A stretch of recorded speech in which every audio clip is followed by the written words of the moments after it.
नौजवान गुलूकार अहमद जहांजेब से मिलने कराची में उनकी रिहाइशगाह पर पहुंचे। उनके मैनेजर भाई ने इस्तकबाल किया। अहमद जहांजेब ने गुलूकारी बहुत छोटी उम्र में ही शुरू कर दी थी। बचपन में ही उन्हें बहुत से बैरूनी ममालिक में परफॉर्म करने का मौका मिल गया।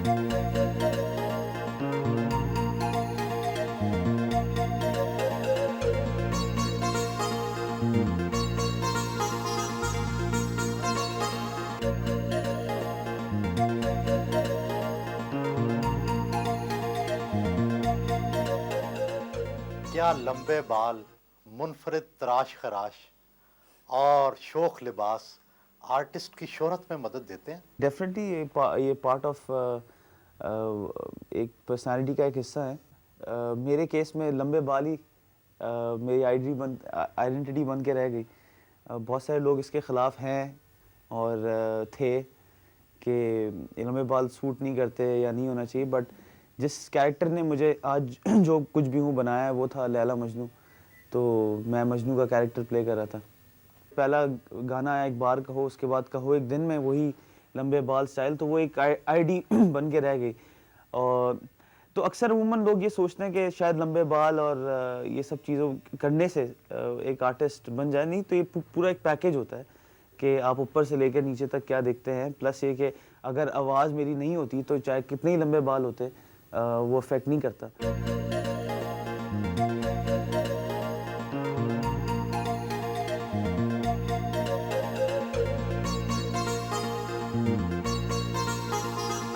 जो गुलूकारी है वो भी एक तरीके से वर्जिश मांगती है। आपके स्टेमिना, आपके लंग्स जितने फ्रेश होंगे, जितने आपके मजबूत होंगे, उतनी आपकी आवाज़ ज़ोर से निकलेगी। और आप एक्सरसाइज करते हैं, आप क्रंचेस लगाते हैं, वो सब इनसे ये भी खुलते हैं और इनसे आपकी वोकल कैपेसिटी पे भी असर पड़ता है। तो ये बहुत ज़रूरी है मेरे हिसाब से। और मैं अभी कुछ कोई 1 महीना पहले, 1.5 महीने पहले लड़ झगड़ के वाले साहब से यहाँ घर के अंदर ही ये सब सेटअप लगवाया है। क्योंकि आप बाहर जाते हैं जिम में, आपको कभी टाइम मिलता है, कभी नहीं मिलता है। आपके घर में जितना छोटे में छोटा सामान लग जाए, या जिनके पास सामान नहीं है वो इलाके में दौड़ लें, थोड़ा सा बहुत ज़रूरी है। उस्ताद बड़े गुलाम अली खान और नुसरत फतेह अली खान मोटे होने के बावजूद बहुत अच्छे गायक थे। आजकल स्मार्टनेस की जरूरत क्यों पड़ गई? उनकी गुलूकारी उतनी बड़ी थी, मतलब उनकी इतनी बड़ी गुलूकारी थी कि उनको ज़रूरत नहीं थी उनकी इमेज के ऊपर कॉन्सेंट्रेट करने की। हर चीज़ जो है वो एक टोटल पैकेज मांगती है। आप किसी को देखकर ज़्यादा पसंद करते हैं अगर आपको वो आदमी अच्छा, स्मार्ट, फिटेड, क्योंकि अब आप you moving in that society जहाँ आपको अपने आप को कैरी करना मांगता है। तो यही अभी हम इस दौर में आ गए हैं कि you have to keep yourself fit for it, you no.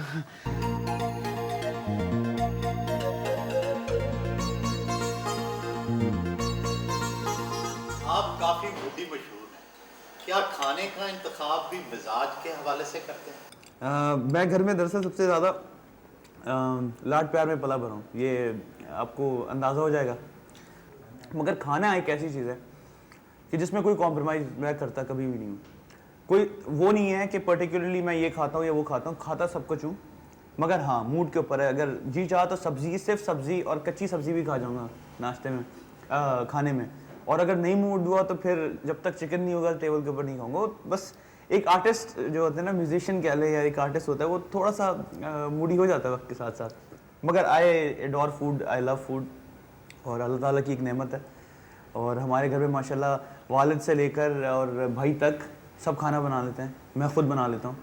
क्या कुकिंग करते हुए खाने में सुर भी मिलाते हैं? ये खाने वालों से पूछें अगर नहीं, सुर मिलना क्या मतलब है, पसीने वसीने बहते हैं तो वही मेरे ख्याल से मेरी मेहनत है। और बाकी दिल से जो बनाना होता है ना, वही काफ़ी होता है। और दिल से जो भी बनाए वो हमेशा खाने में जायका देता है, लज्जत देता है। सुरीला खाना तो बहुत ही कम सुना है किसी को खाते हैं, बट ये कि लज्जत और जायका दिल से बनाने से।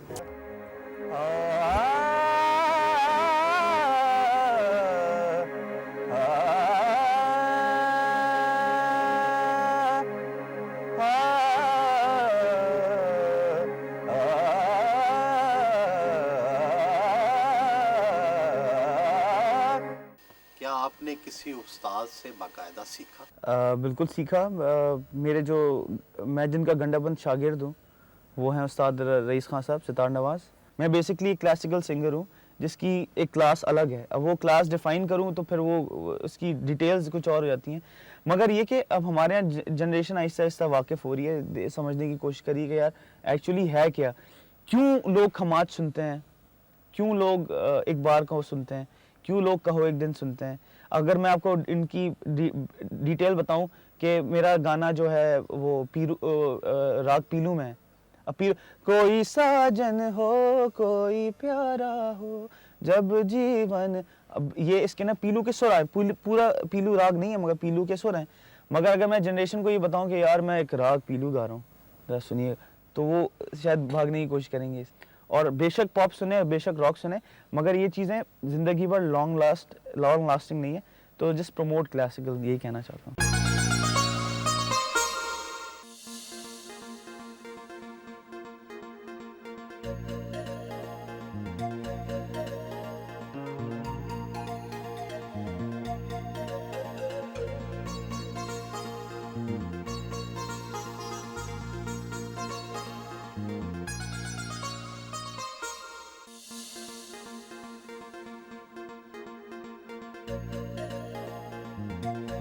अपने डिस्ट्रीब्यूटर खालिद जान मोहम्मद के दफ्तर पहुंचे। कि जो कुछ भी हमारे पास है सब कुछ तुम्हारा है।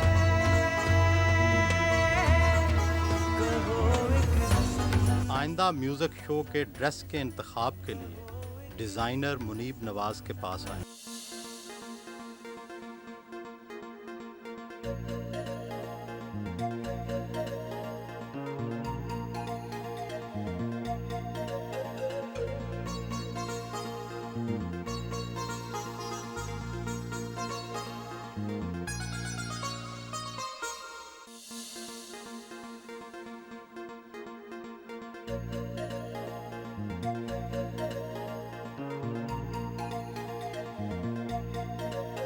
मूड हो तो खुद खाना भी पका लेते हैं।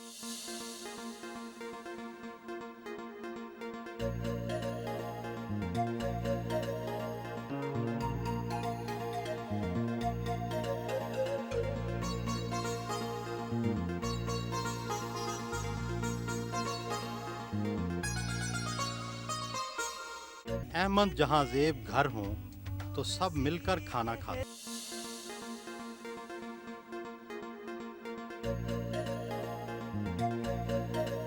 पॉप की बात करते हैं ना, पॉप की तो कोई क्लासिकल है ही नहीं, उनकी तो कोई बेस है ही नहीं। पॉप कोई चीज़ नहीं होती। गायकी, गाना हमारे यहाँ है। हमारा जो माशरा है, जिस सब कॉन्टिनेंट से हम बिलोंग करते हैं, हमारे यहाँ गाना और बजाना दोनों चीज़ों की अहमियत है। आपको गाना भी आना चाहिए, आपको बजाना भी नहीं आना।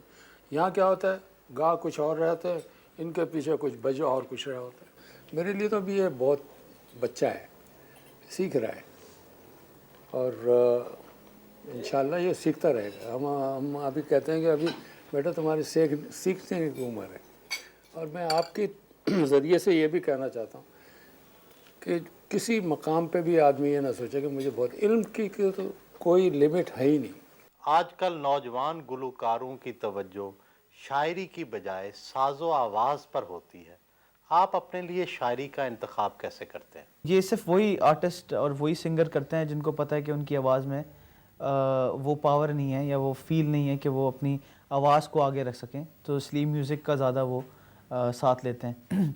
शायरी इसलिए क्योंकि फिर उनकी तालीम, उनका इल्म, उनकी नॉलेज या उनको सिखाने वाले कोई भी नहीं है जिन्होंने उनको ये बताया हो कि पर्टिकुलरली शायरी किस मयार की होनी चाहिए, कैसी होनी चाहिए। ज़्यादातर आजकल के बच्चे शायरी खुद ही कर रहे हैं, बैठ के। तो जब खुद ही करेंगे शायरी तो फिर आपको उसका मयार भी नज़र आ जाएगा। और मुझे हमेशा बचपन से इस उम्र तक हमेशा अच्छी मयारी चीज़ें ही गवाई गई हैं और हमेशा वो चीज़ें दी गई हैं जो एक समझ लें एक 30 साल 35 साल का आदमी गाता होगा, वो मैंने 12-13 साल की उम्र में गई है। जैसे मोहब्बत करने वाले कम ना होंगे, इसमें आपको वो फील वो दर्द लाना ज़रूरी है, उस शायरी को समझना ज़रूरी है। तो जब उस उम्र से जब मैंने इन सब चीज़ों के साथ मैंने अपनी मौसीकी का आगाज़ किया, तो अब तो मैं ख़ुद समझता हूँ कि कौन सी शायरी अच्छी है क्या। और फिर फादर का भी साथ होता है, तो जो भी शायरी मैं चुनता हूँ वो उनके साथ डिस्कस करता हूँ। आपकी आवाज़ में सोज और दर्द है, जबकि नई नस्ल के अक्सर गुलकारों की गायकी में शोर शराबा ज़्यादा है। क्या आप भी इस तज़ाद को महसूस करते हैं? बिल्कुल भी नहीं।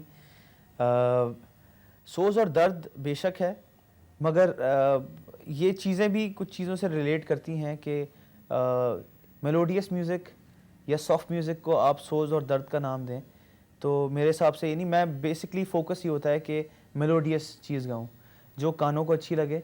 तो मेरी म्यूज़िक जो मैं समझाना चाह रहा हूँ उसके अंदर बेशक दर्द है, बेशक एक मोहब्बत का एस्पेक्ट नज़र आता है, मगर ये आप इसीलिए कह रहे हैं क्योंकि जो पास में गाने एक बार कहो तुम मेरी हो, आपकी याद आती रही, कहो एक दिन, तू जो नहीं, ये सब गाने बेसिकली उस एरा में थे जब मैं लैला मजनू का कैरेक्टर कर रहा था। और ये गाना एक बार कहो भी उसी थीम का है। फिर उसके बाद मैंने एक टेलीफिल्म की, उसका भी कॉन्सेप्ट ये था कि मैं एक लवर बॉय था। तो ये सब चीज़ें उससे रिलेट की, तो एक एल्बम के अंदर आपको ज़्यादा इमोशनल गाने नज़र आए। मगर ऐसा कुछ भी नहीं है, मैं फास्ट भी गाता हूँ, मैं कुछ डिफरेंट भी चीज़ें मैंने इस एल्बम में अभी जो नई आने वाली हैं कुछ बिल्कुल ही डिफरेंट थीम की हैं। आम तौर पर आवाज़ में सोज और दर्द इश्क की नाकामी से पैदा होता है। क्या आपको इश्क की नाकामी की कोई चोट लगी? अभी तक तो नहीं है, मैं बड़े इंतज़ार में हूँ कि इसका मज़ा क्या होता है या इसका एस्पेक्ट क्या होता है जब बंदा इश्क में नाकाम होता है। और अल्लाह ना करे कभी ऐसा हो। वालिद साहब मुझे कहा करते थे कि तुम मोहब्बत कर ही लो, और मोहब्बत करके तुम धोखा खा ही लो, पता है, एक दफ़ा करके देख लो, क्योंकि तुम्हारी आवाज़ में और दर्द आ जाएगा। तो मैं आज बैठ के ये बात सोचता हूँ कि जब मोहब्बत नहीं की और जब इश्क नहीं किया और जब भी इतना दर्द है, तो अगर मैंने मोहब्बत कर ही ली और तो मैं तो शायद वाकई में सदी का मजनू हूँ मैं। आप बहुत छोटे थे कि आपकी वालदा वफ़ात पा गई। माँ की मोहब्बत से महरूमी का एहसास तो होता होगा। क्यों नहीं होता। इस दुनिया में कोई ऐसी औलाद नहीं है कि जो फील ना करे। और माँ तो मेरे ख़्याल से अल्लाह ताला का सबसे कीमती और सबसे प्रेशियस गिफ्ट है गॉड की तरफ से। मगर मैं आपको बताऊं कि जिस उम्र में उनका इंतकाल हुआ, मैं था तो बहुत यंग, मगर उसके बाद वालिद साहब ने दोनों का प्यार दिया ना, माँ और वालदा का, दोनों का। वो कमी तो ज़िंदगी भर महसूस रहेगी, जब तक बुढ़ा भी नहीं हो जाऊंगा, जब तक वो कमी तो कोई पूरी नहीं कर सकता। मतलब जिस तरह एक वालदा एक बच्चे को स्कूल के लिए तैयार करती है और इम्तहानों के लिए तैयार करती है, ये सब वालिद साहब ने किया। और जैसे बहन है, बहन को तो डेफिनेटली वालदा की कमी महसूस होती है, मगर एट टाइम्स फादर ने उसकी भी हर ख्वाहिशात को देखा, उनसे बात की। तो ये सब क्रेडिट और ये सब चीज़ें और जो जिस तरह हम लोग की परवरिश हुई, ये सब का जो सहरा है वो वालिद साहब के सर पे ही है। और अल्लाह इनको हमेशा हमारे सर पे इनका साया रखे। और महसूस तो होती है जी, मतलब वो चीज़ तो खैर कभी नहीं निकल सकती। आपको नौउम्री में ही शोहरत मिल गई। ख़वातीन आपसे इज़हार शफ़क़त करती हैं या इज़हार मोहब्बत? ख़वातीन इज़हार ही नहीं करती। मसला ये है ना कि कुछ भी नहीं कहती मगर ये कि अगर आप फैंस की जहाँ तक बात कर रहे हैं, और अगर आप ये कह रहे हैं कि फ़ीमेल फॉलोइंग है या लड़कियाँ ज़्यादा करती हैं, तो ये मैं खुद खुशकिस्मती समझूंगा इस चीज़ को। मैं इन्हीं लोगों के, चाहे वो लड़की हो, चाहे वो अम्मा हो, चाहे वो बहन हो, चाहे वो लड़का हो, ये जितनी फ़ैन फॉलोइंग और जितना कुछ मुझे आज मिला है, मकाम मिला है, ये सब इन्हीं लोगों की वजह से है। सियासत में कौन पसंद है? सियासत में मैं आपको ऑनेस्टली बताऊं, क्योंकि मैंने इतना ज़्यादा इंटरफेयर नहीं किया सियासत में, ना मैं इंटरेस्ट रखता हूं, मगर ये प्रेजेंट की बात नहीं है। मगर मुझे आई डोंट नो, मुझे परवेज़ मुशर्रफ साहब की पर्सनालिटी इतनी पसंद है कि वो, और उनके बोलने का अंदाज़ और जो वो बोलते हैं, और चाहे वो पॉलिटिशियन हो या चाहे वो हमारे मुल्क के प्रेजेंट हो, वो जैसे भी हैं, मैं कहता हूँ हर आदमी को उन जैसा होना चाहिए। आपका मजहब से किस हद तक लगाव है? लोगों ने इस चीज़ को एक इशू बना दिया है कि म्यूज़िक हराम है और म्यूज़िक क्यों है म्यूज़िक। तो ये तो म्यूज़िक की अगर आप हिस्ट्री देखें तो ये कितने हज़ारों साल से होती हुई आ रही है और इसका ताल्लुक डायरेक्ट खुदा से ही है। और मैं तो कहता हूँ कि मैं उस वक्त को बार बार रिकॉल करने की कोशिश करता हूँ कि जब मैंने फ़ील किया है बाकायदा कि मैं बैठा हूँ और मैं किसी और दुनिया में हूँ और मुझे सिर्फ एक रोशनी नज़र आ रही है और मैं धुन बना रहा हूँ या मुझे एक आमद हो रही है एक अच्छी धुन की। शादी अपनी हम उम्र से करेंगे या अपने से बड़ी उम्र की खातून से? सिमिलर माइंड से होनी चाहिए, ना छोटी ना बड़ी। अगर आपको एक ही एज की मिल जाए, बीवी ढूंढना बड़ा मसला है। करो तो फिर 4-5 करो, वरना बिल्कुल भी ना करो। इसलिए क्योंकि एक आर्टिस्ट के साथ कॉम्प्रोमाइज़ करना बड़ा मसला होता है एक औरत के लिए। एक नॉर्मल घर की घरेलू औरत कैसे बर्दाश्त करेगी कि उसकी बहुत सारी चाहने वाली फैंस हैं या वो घर से बाहर रहता है।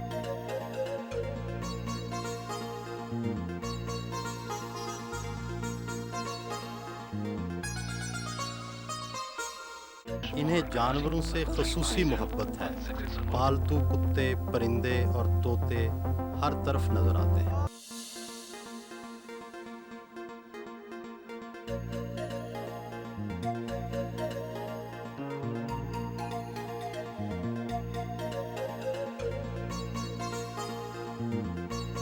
अहमद जहां ज़ेब की शख्सियत में जहां संजीदगी है, वहाँ एक फ़नकार की हिस्से मिज़ाह भी मौजूद है। वो वाकई रंगारंग शख्सियत के मालिक हैं।